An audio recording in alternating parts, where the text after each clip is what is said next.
people are aware, you're depleting water. That's ultimately what you're doing.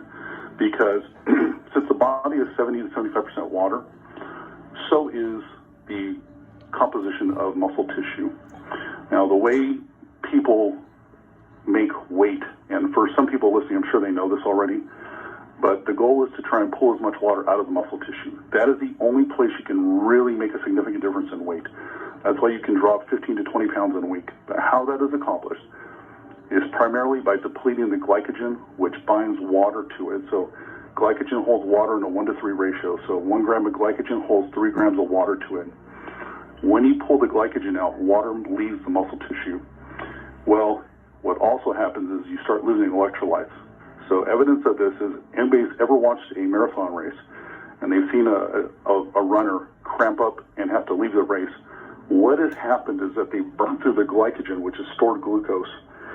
And then once that's burned up, the water has to displace the water out of the muscle tissue. It just moves automatically. When that happens, the last thing to occur is a movement of electrolytes.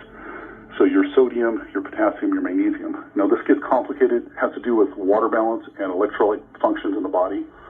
So the body has to do this. If it doesn't, the body will die. So when you're cutting weight on somebody, especially with somebody with neurological damage, the consequences are even worse, because in the rehydration process, one of the last places to rehydrate is the brain.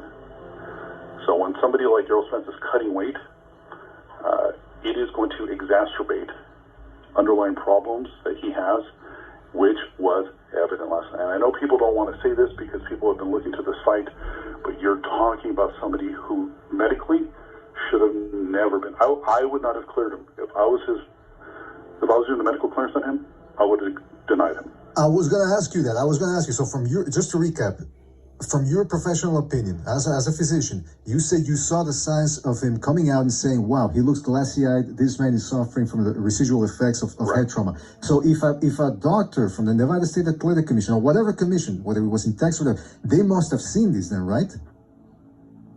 Of course. But as we know throughout history, even in professional football and in boxing, there is a financial motive, and not everyone is ethical. So they will find a doctor who is ethically fluid and will sign off on this. Fluid.